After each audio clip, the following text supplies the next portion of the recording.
fractals ya. Gue lupa tadi betul bisa kayak, nah itu lah ya. Nah, fractals itu kayak gimana maksudnya? Jadi fractals itu bagian-bagian kecil ya. Jadi kalau kalian pernah gak muncul di pertanyaan kalian, misal ya kita bahas tentang time frame itu dulu ya. Jadi time frame itu apa ya? Jadi time frame itu ada beberapa jenis ya. Jadi ada yang M ya, ada yang W, D, H, M satu lagi ya. Terusnya ada yang namanya S ya. Nah, M ini kita sebutnya yang paling atas, kita bilangnya monthly. Ya, kayak gini.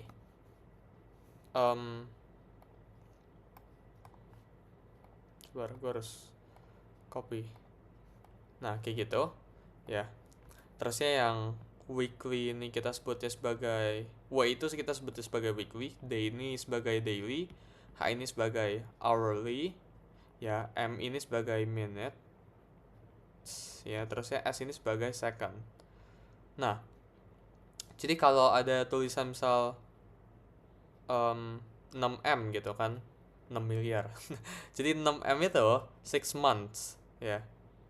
Ya misal terusnya misal di sini D1 gitu kan, berarti 1 day.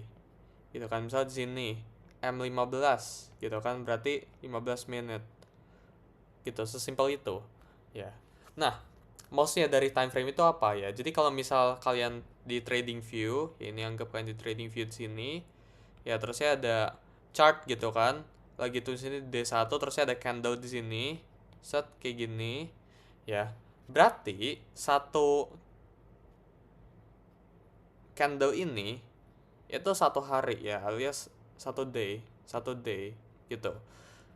Terusnya kalau misalnya ada candle kayak gini, misal M15 gitu kan, ya, M15 berarti kayak gimana? Berarti satu candle ini yang kalian lihat di time frame M15 itu satu candlenya itu yang ini, satu candle itu 15 menit. Kayak gitu, sesimpel itu. Ya. Nah, itu tentang time frame. Tapi pernah gak muncul, ya coba gue pengen tanya dulu di sini ya, siapa tahu pada nggak ngerti ya. Misal di sini ada, karena gue lagi live education ya di Discord ya. Jadi, misal di sini weekly ya. W1 itu apa berarti? Coba ya, jawab. Gue tahu harusnya ngerti ya, tapi kita lihat ya, pada bisa jawab atau enggak ya. Oke, berarti satu candle ini butuh waktu 1 minggu. Kayak gitu ya, simple banget ya, ini sangat-sangat simple ya. Kayak gitu, kurang lebih tentang time frame kayak gini. Nah, tapi pernah gak kalian ngeliatin misal di D1 ya, trennya itu set naik kayak gini ya, lancar jaya ya, up only ya, naik ya. Tapi pas kalian cek di kecilin ya, tanda kutip kecilin time frame ya, berarti kan D1 itu bisa kecilin ke yang lebih kecil daripada D1 ya. Misal contohnya H4 ya kan, bisa di M15 dan lain-lain. Tapi pas kalian kecilin di M15, tahu-tahu ya, trennya itu kayak gini nih. Tiba-tiba di dalamnya kayak gini, di M15-nya kayak gini. Nah, turun kayak gini ya. Jadi yang bener itu yang mana? Ya, trennya itu yang mana gitu kan. Kalian tanya dong.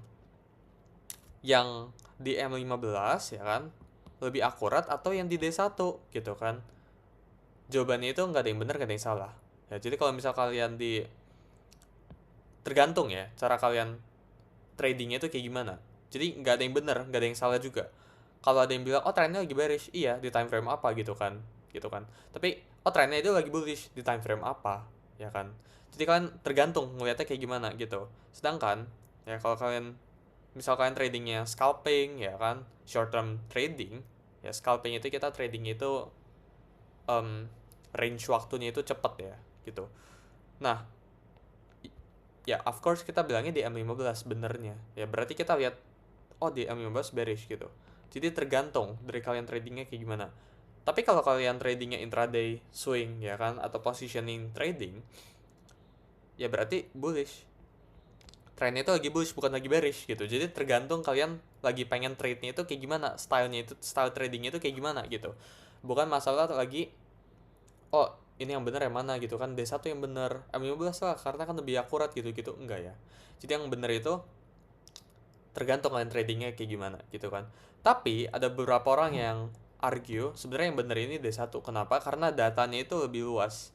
Ya tapi baik lagi itu pendapat ya. Tapi by technical analysis books ya yang gue udah baca terus gue certified by government ya ini jawabannya gitu.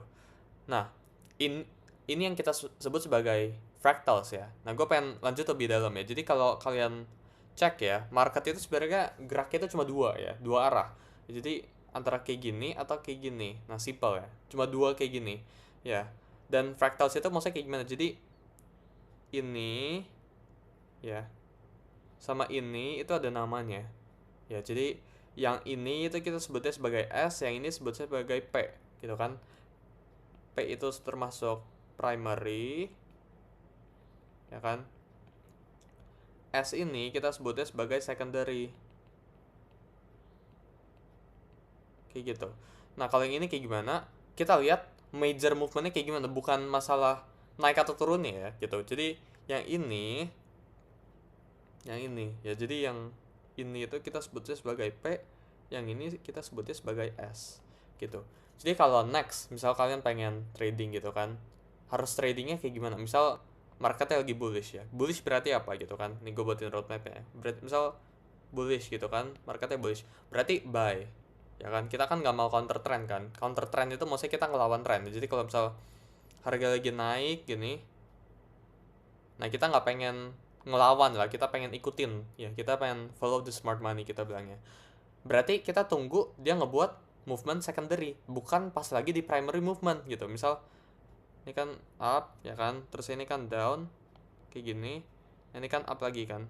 Nah berarti kita tunggu di secondary movement ya di sini gitu, kayak gitu logic mikirnya kayak gitu ya.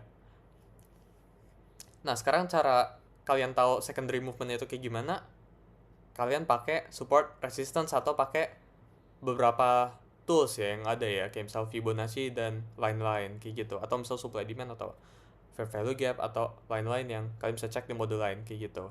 Coba sampai sini clear gak?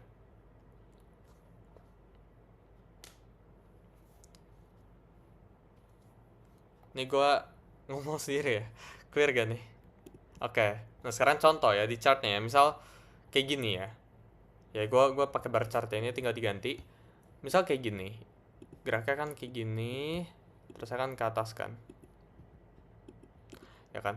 Berarti kalau gue tanya yang mana yang primary coba, yang hijau atau yang merah guys, yang primary guys? Yang movementnya itu primary ya. Nah hijau ya. Kenapa yang hijau ya? Karena ini movement utamanya itu yang pengen kita cari itu turunnya gitu. Jadi kita tunggu dia ngebentuk secondary movement ya. Terusnya primary-nya kita ambil gitu. Jadi kalau trendnya lagi bearish, ini kan bearish gini, yang gue kotakin sebelah sini. Ya cek modul pertama kalau nggak ngerti tentang bullish bearish ya. Ini kan bearish nih movementnya kan. Nah sebelah sini, ya kan. Berarti yang harusnya kita lakuin apa gitu kan? Kita cari secondary movement, baru kita cari posisi buat nge-sell gitu. Sesimpel itu. Ya. Ya jadi gue rasa itu sangat-sangat clear ya. Semoga kalian ngerti ya. Sampai jumpa guys.